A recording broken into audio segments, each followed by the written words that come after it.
Assalamualaikum warahmatullahi wabarakatuh. Kembali lagi dengan saya Dr. Bayu Memang Nufauji, MPD, pada perkuliahan pengembangan kepribadian guru. Pada kesempatan kali ini, kita akan berdiskusi tentang pengembangan kepribadian guru, perspektif Barat dan Islam, dalam rangka membangun karakter pendidik yang ideal melalui nilai-nilai universal dan spiritual.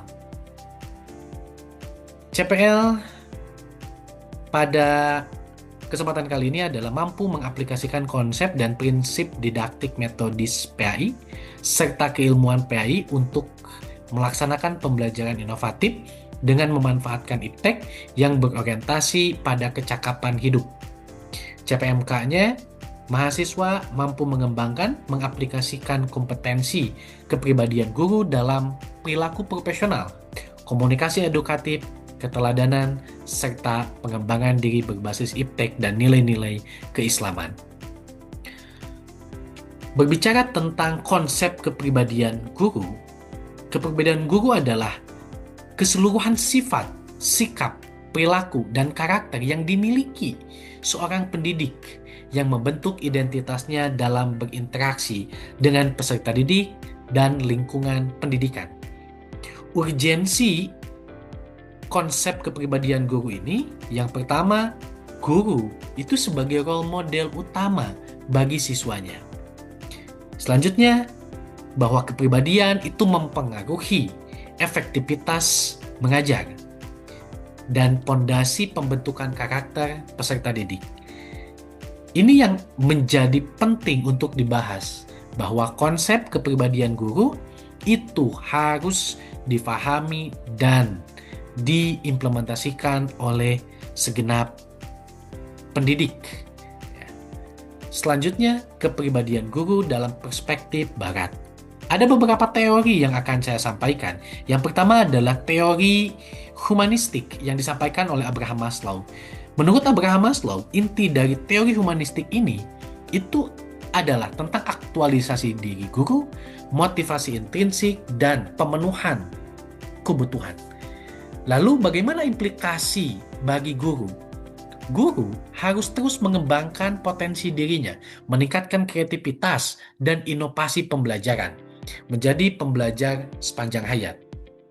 Itu inti dari teori humanistik yang disampaikan oleh Abraham Maslow. Selanjutnya ada teori kognitif yang disampaikan oleh Piaget. Piaget menjelaskan bahwa perkembangan kognitif itu membentuk kepribadian. Konsep utama dari teori kognitif Piaget adalah asimilasi, memasukkan pengalaman baru ke dalam struktur pengetahuan yang sudah ada. Selanjutnya ada akomodasi, mengubah struktur pengetahuan agar sesuai dengan pengalaman yang baru. Lalu bagaimana implikasi bagi guru teori kognitif ini? Guru harus memahami tahap perkembangan berpikir peserta didik. Selanjutnya ada teori psikoanalisis yang disampaikan oleh Sigmund Freud.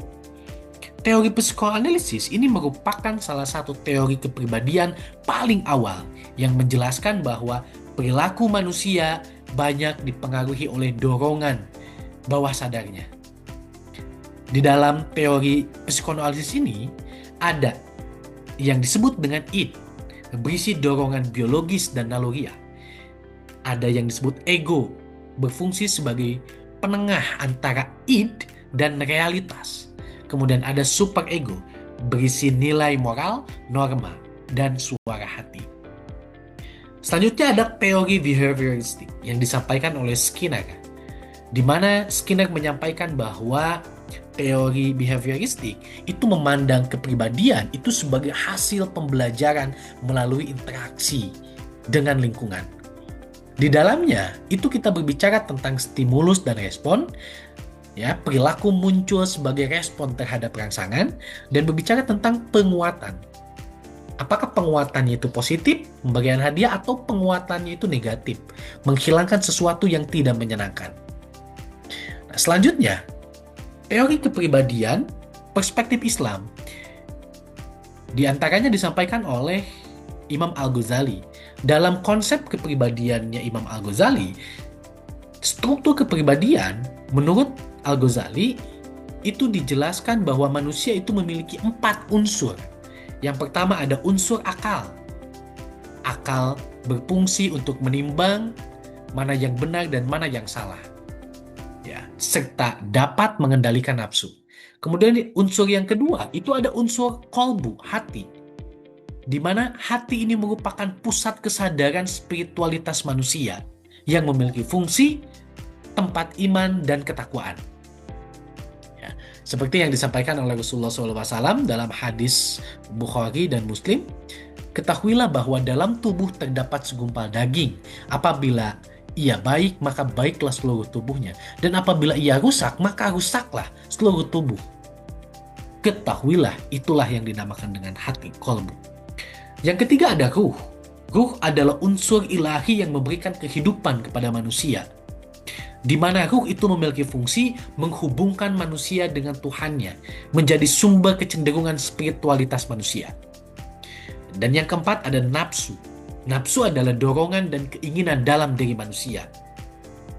Nafsu yang pertama ada nafsu amarah, dorongan kepada keburukan, nafsu lawamah, dorongan jiwa yang menyesali kesalahan, dan nafsu mutmainnah, jiwa yang tenang dan dekat kepada Allah. Selanjutnya ada karakteristik.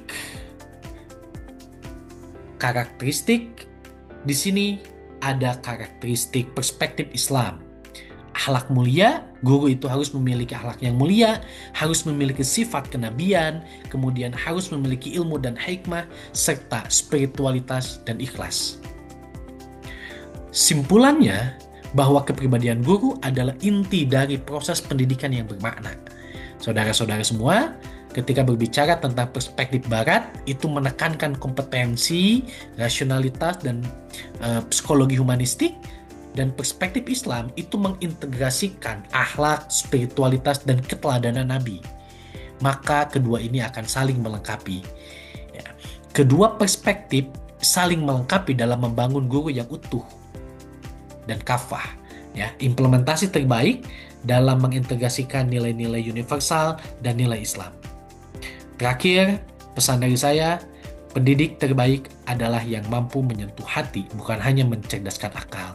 Maka integrasikanlah dua perspektif ini, baik teori perspektif Barat ataupun teori dan perspektif Islam. Terima kasih. Assalamualaikum warahmatullahi wabarakatuh.